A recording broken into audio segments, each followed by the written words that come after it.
Hello everybody, my name is Toad, and welcome back to Unreal Engine. So we're in version 4.15.2, the latest as this video is being made. And this video is thanks to Atomka asking about clamping a rotation value. So clamping a local rotation. Okay. So I figured, why not go through a couple of my favorite macros that I use all the time. So to demonstrate and provide a use case for us, I have made us a little spaceship. So we've got the body, we've got the gun, we've got some wings, and we've got some flaps. When we pitch the ship up and down, we're going to have the flaps turn, and we're going to do some things with the gun. Okay? So that's what we're going to do to show off some macros. And we're going to show how to use a macro library.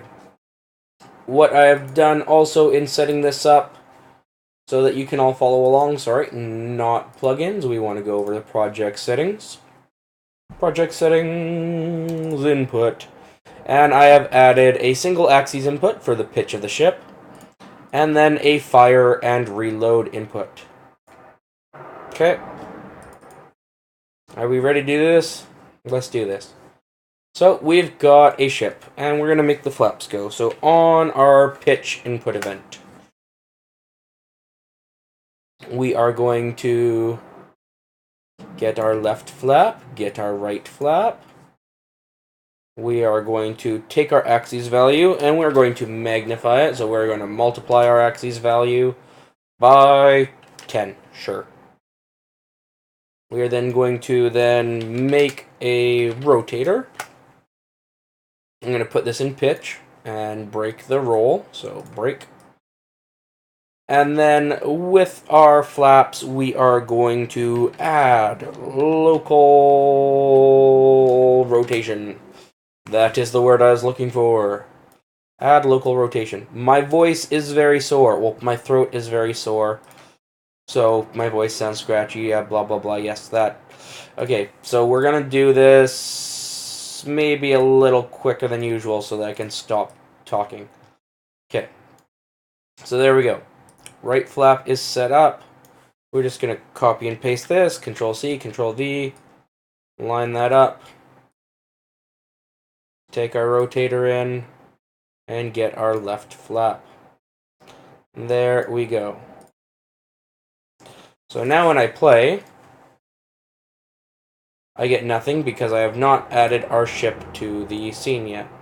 So we're going to add our ship to our scene, and then we're going to go over here and possess and turn auto possess to player 1. And then we're going to play. So, see, I've got flaps that actually go the wrong way. Okay, so we'll fix that with our magnifier, but I can also rotate them all the way around, which we don't want. This is not a paddle boat. This is like an airplane or spaceship. We're going to move our camera back and up and rotate it just a tad to make things prettier. And then our 10, we are going to make a -10. There we go. Perfect. So we want to stop that from rotating all the way around. So, what are we going to do? We're going to make a macro to take care of that so that we can reuse it in places all over the place. So we're going to go to this macro folder I've made, right-click, go to Blueprints, and go to Macro Library. And we're going to make it for the actor class so that everything can use it. And I'm going to call this macro Input Macros, since all my favorite macros have to do with player input. Our first macro we are going to call Pitch Clamp.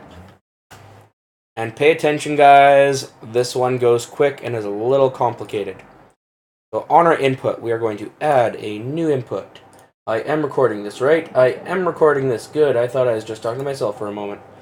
Okay, we are going to call this Run, because I always call my first executable pin run. Then we are going to get the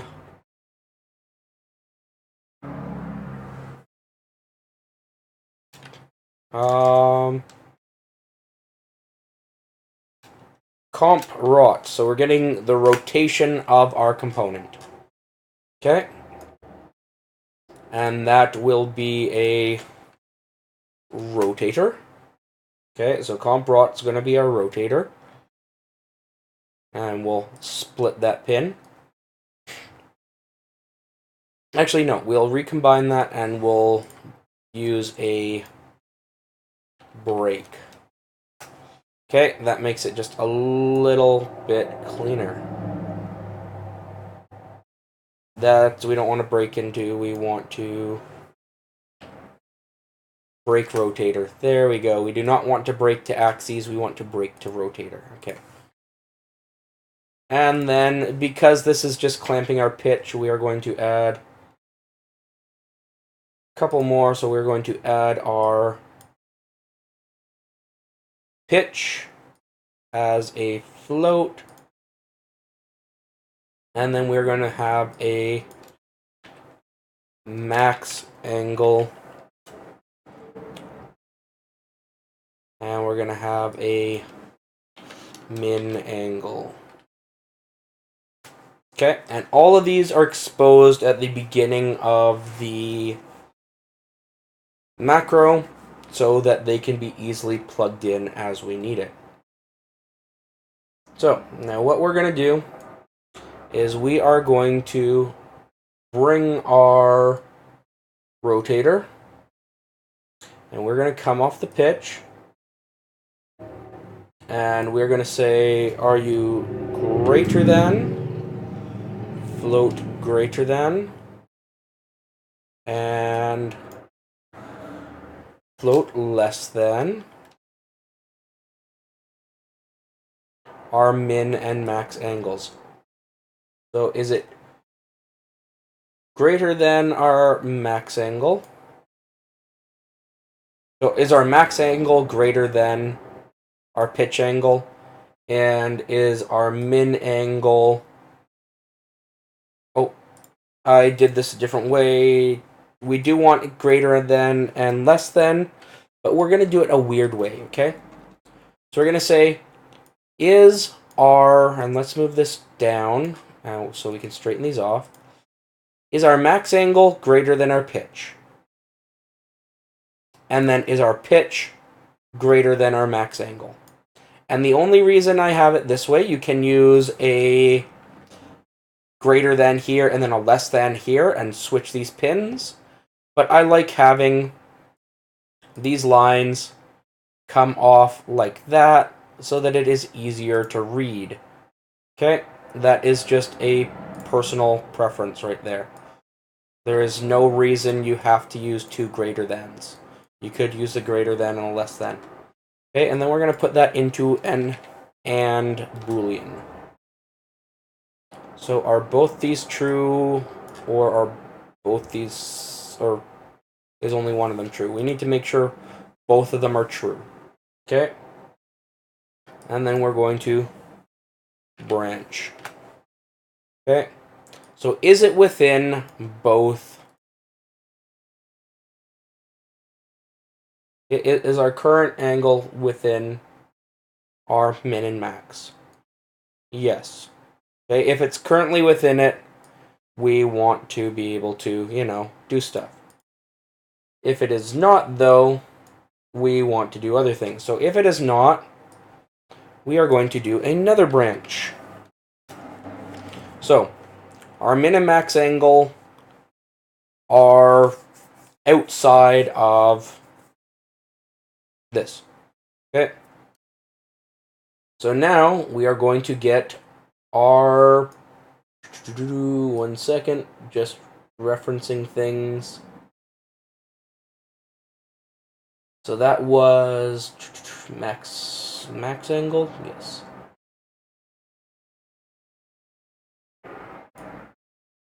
So we want, is our max angle... Nope, sorry, we want, is our pitch greater than or equal our max angle?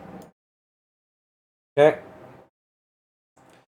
So this is just saying, are we on the high side of this? Okay. So we're outside of our angle,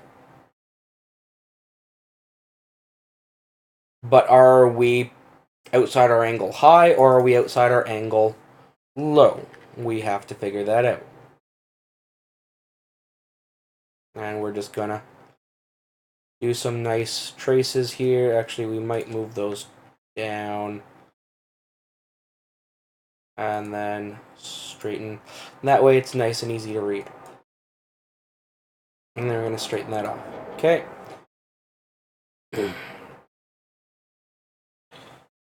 So, on high side of out. Okay. So hopefully you're following, but again, it is our current rotation inside our min and at max angle? And if not, is it on the high side? Because if it's on the high side, it flags true. If it's on the low side, it flags false. Okay.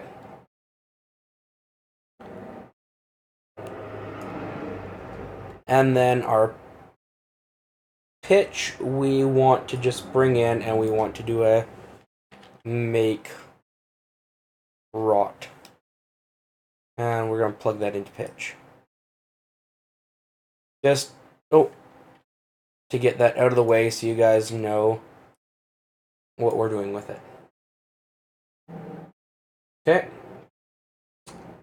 So next thing we are going to do, and of course I am looking at my yaw version of this, not my pitch version. Actually, maybe I should look at my pitch to rebuild this. It might make things a little clearer.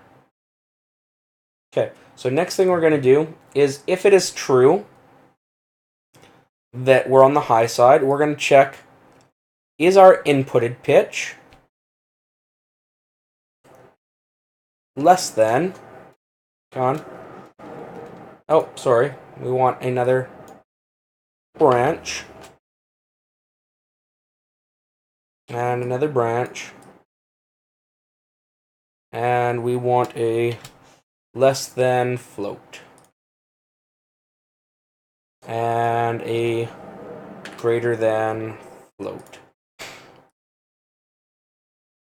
So, and then we want to put our pitch into both.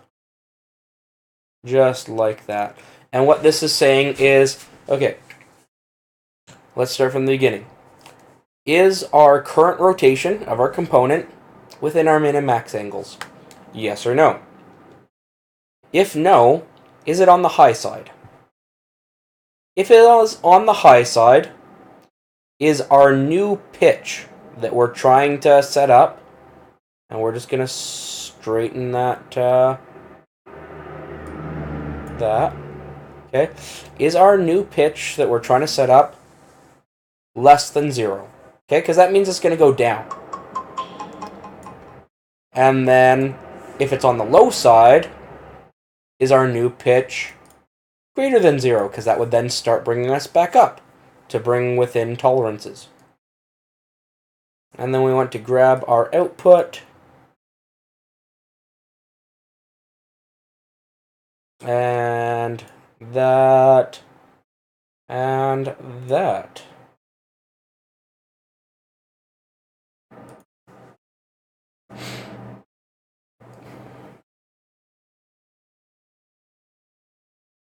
And then our, we're going to dismiss that, go away. There we go. I'm going to call this our new rot. Okay. So there we go. That is our setup. So we're going to go to our ship. And we are going to go clamp, pitch clamp. There we go. So our pitch is going to be this. Our max angle is going to be 90. Our minimum angle will be negative 90. Sure. And our component rotation is get local rotation. Get rotation. How do I get local rotation off of thingamajig? Rotation. Add, get world, set world. Really?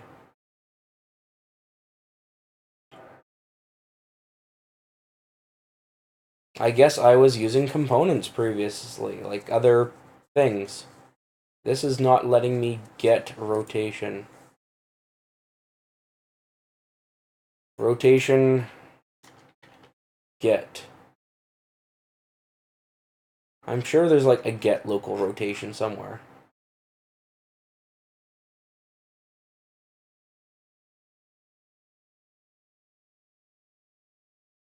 Get target location and rotation is for physics. What if I get transform is for actor? Can I get relative transform? There we go. Get relative transform for our right flap.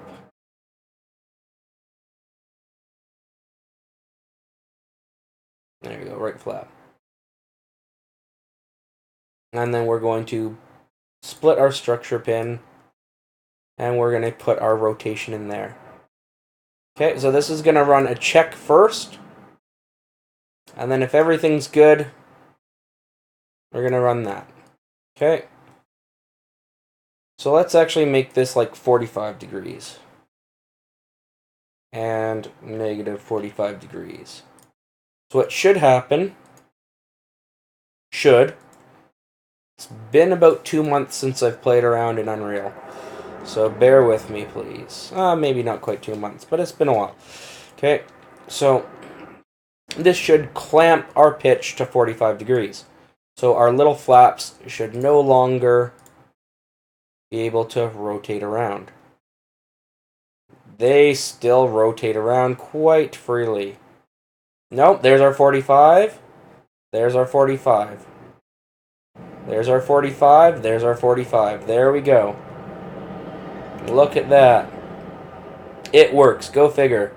And that's why it is one of my favorite. So that's our pull back on mouse, 45 degrees that way. There's our push up on mouse, 45 degrees that way.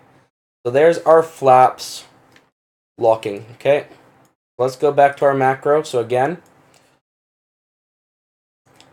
And we actually didn't need this. So we're going to get rid of that. I usually have that going out. I don't know why I didn't just keep it simpler.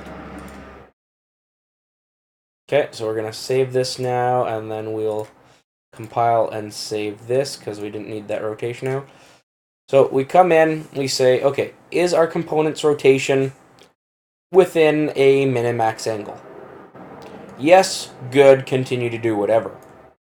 No, it's not. Is it on the high side? Yep, okay. Is our new pitch going to set it on the low side? Good, continue going. Is it on the high side? Nope, it's on the low side, okay. Is our new pitch going to start putting it towards the high side? Yep. Continue. And that is our clamp. And then you just change that from, change these pins to make it for whatever other pitch you need. Or whatever other angle you need. Like, do you want to have your yaw in here? Just do it with your z-axis. Do you want to have your roll in here? Just do it with your x-axis. It's the exact same setup for each axis. So there we go. That is step 1. Okay. Now we're going to do another macro. And this one here, we'll do a double click. Okay? And I really like the double click. The double click is a simple macro, but comes in so handy, okay? So we are going to do a run, or I guess input, as our executable, and then we are going to do our delay. So click delay, and that will be a float. Okay, off input, because we're just taking the clicker's input, we want to run a sequence of events. So we're going to run a sequence. First thing we're going to do with that sequence is go right on through, and we're going to do a single click. Okay, so single click. It got clicked once. Great. Then we are going to do a gate. And gates are awesome things. We're going to enter the gate. But it started closed. So what that means is when we enter the gate, it goes, oh, wait, no, you're trying to get through, but the gate's closed. Screw you. Okay, awesome. But if we click again, because we are going to now open the gate. Okay, so we clicked once, it went through, single click, okay. It tried to enter the gate, nope, it's closed.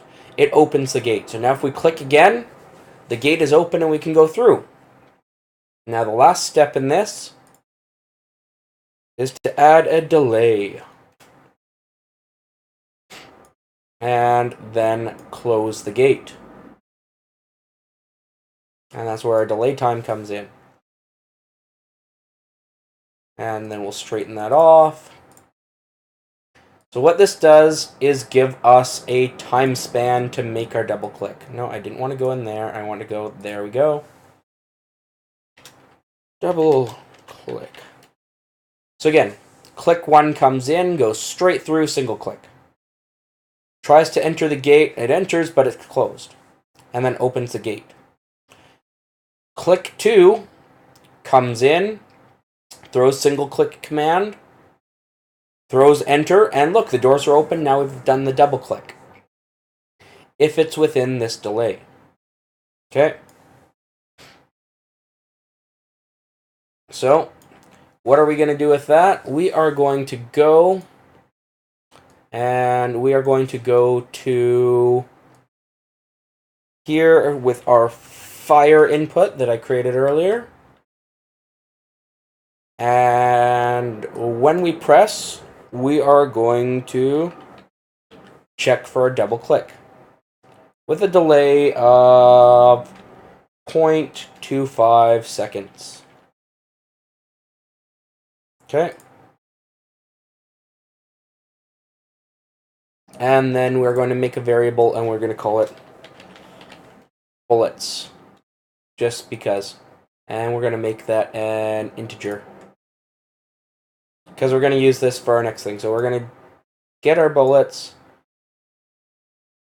on single click. We are going to de-increment. So we're just going to -1 from the value. We are then going to set bullets to the new value -1. Okay. And we are going to print string fired 1 bullet. Followed by a print string of the amount of bullets we have left. Perfect. Actually, we're going to move this way off. Straighten that, and we're just going to pull off of bullets. Right like that. Okay. On a double click, we are going to do a minus integer. Really? Oh, we're going to do a set bullets, right? we're going to get this, and we're going to go minus integer minus 5. Okay. And then we are going to copy our string. So fired 5 bullet. And then we'll print our number of bullets remaining. Okay? Great. We aren't going to bother checking whether or not we have enough bullets or not. This will just show us that, hey, we fired 1 or we fired 5. So that's all we're looking for. The blue color is sometimes hard to read, so let's make it a nice green and a nice green. And our number of bullets left will be a reddish color. There we go. Okay. So if we click once, we'll fire 1 bullet. If we do a double click, we'll fire 5 bullets. Let's give that a try. So we're in here. We fired a bullet. We're at -1. We fired a bullet. We're at -2. We double click. We fired 5 bullets. We're now at -9 because we fired a bullet when we double clicked. Okay, our clamp is still working after the first time not working. Okay, the clamp can be funny. It needs some tweaking. But with a little bit of love for your own personal project, it'll work. So fired 1 bullet, fired 1 bullet, fired 5 bullets. So there we go. The other thing we can do is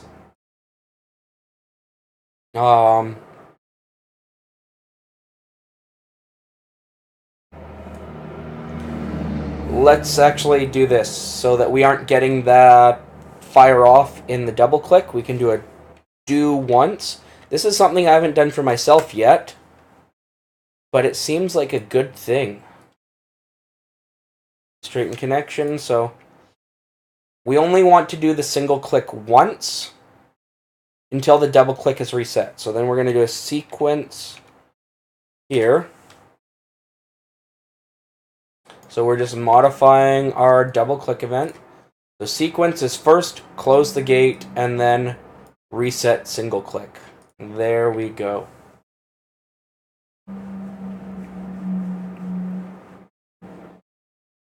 Okay.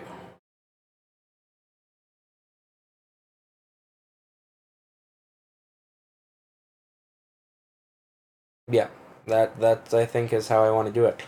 So now when we play, fired 1, fired 2, fired 5, fired 5, fired 5, fired 5.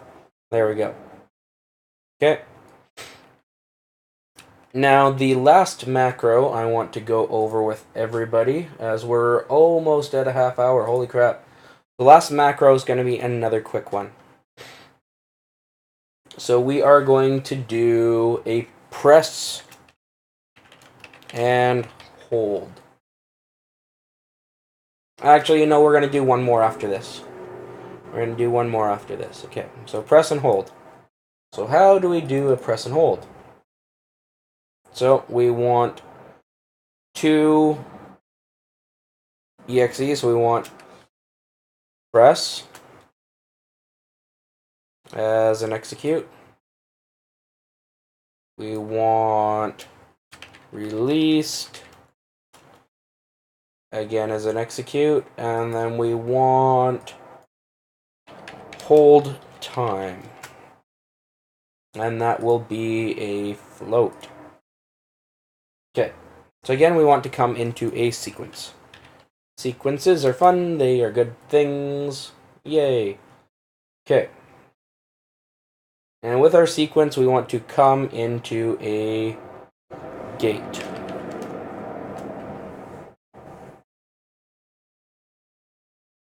Okay.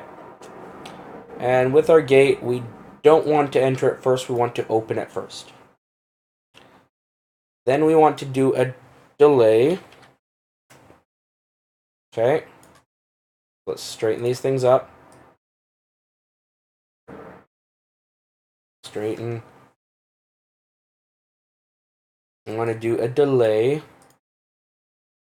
And our delay is then going to enter the gate, okay?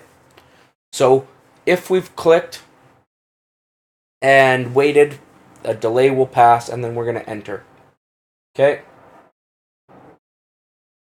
And then we want one last thing. And we're going to come right through. So we're going to do this. And we're going to do clicked. So it's going to register a click event. It will then also register a held event. Okay. And then when we release the key, we want to close the gate. So if we release before that delay is up, it does not have a chance to go through. Okay.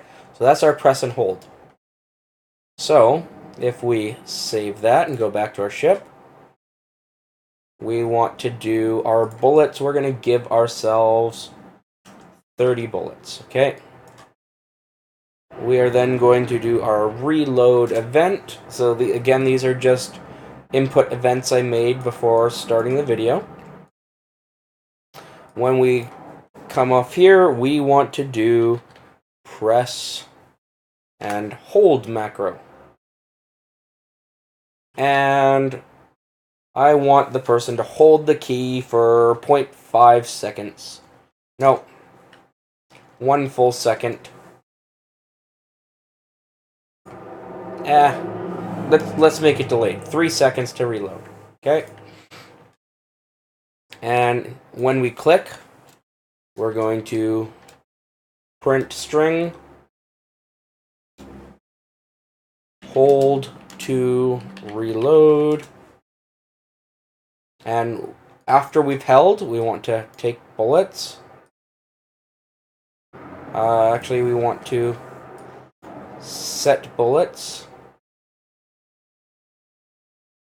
to 30, which will be our maximum count. And then print string reloaded. Okay, there we go. Perfect. So, if we just click our reload button, which I'm going to have to double check what that is. If we go over to input, reload was right mouse button. Perfect. Okay. It'll tell us to hold to reload, and if we hold it, it will give us 30 bullets. And then we're going to go back and print the amount of bullets. There we go. File, save, play. So, and click. Okay, so we got that, so there is our pitch. If I fire, okay, we're going down. If I double click, we go down by more, and now we're at 0 bullets. If I right click, it says hold to reload. Okay, it's in blue text, so it's a little bit hard to read there in the corner, but it does say hold to reload.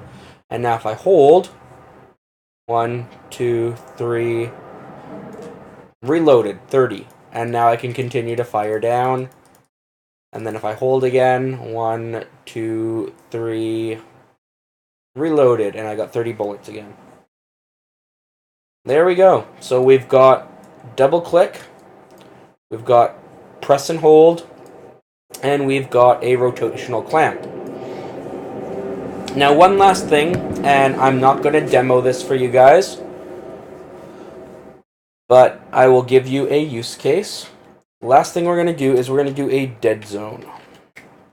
Okay, so this is for if you find when you start playing with something, the minimal inputs you get from a mouse constantly, or a joystick that's a little wonky, you're always going to get a little bit of value. And what this does is not pass that through your input, so that you aren't getting accidental movement from a bung stick on a controller, or from your mouse being just slightly touched, okay? So we are going to do a run on an execute. We are going to do the axes, and we are going to do a tolerance. Okay, axes and tolerance are both floats, not integers. Floats. I need to get something to drink because my voice is hurting again. Okay. What we want to do is on run, we want to go to a branch. And then on axes, we want to check nearly equal. And that. Okay. And if it is not nearly equal, we want to continue. That's that. Okay.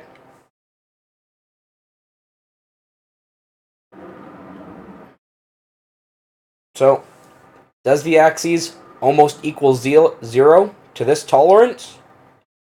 Yep, okay, don't do anything then. It's very close to 0. If it's not almost equal to 0, continue, do your thing.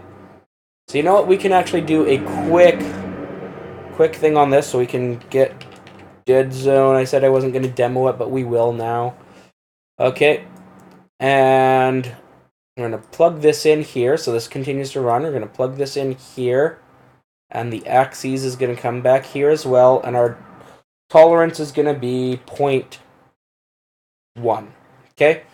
If we're close to 0.1, we'll get no movement from our mouse. Okay? So this is me moving my mouse very slightly, and then I move my mouse a bit more, and there we go. As soon as I'm making deliberate movements with my mouse, we get the deliberate actions, but if I'm making just very slight movements with my mouse, it's not registering, okay? So if we move that up to 0.5, okay, I'm making a lot harder movements with my mouse now, and then I have to really throw my mouse around to get those flaps to move. But if I'm just moving my mouse normally, they're kind of moving, but I have to really jut my mouse to get that to work. So you can add a dead zone to controllers or dead zone to inputs with that simple macro. So that's been 4 of my favorite macros. Please let me know if there's anything else you guys want to see. I'm a little bit busier right now. I'm going through the negotiations of purchasing myself a house and packing stuff up, and lots of other crap is going on. So thank you for all bearing with me and the lack of videos on the channel recently. So yeah, that has been a thing, but thank you all, and thanks to the subscribers and the viewers. And if you're liking the stuff, please like or subscribe. And if you want to see anything else, please leave it in the comments. I do read each comment that gets posted. I don't have that many comments that I have to ignore them. So if you want to see something, or if you want to call me out on something, please let me know in the comments. So thanks again, and I'll see y'all soon. Bye for now.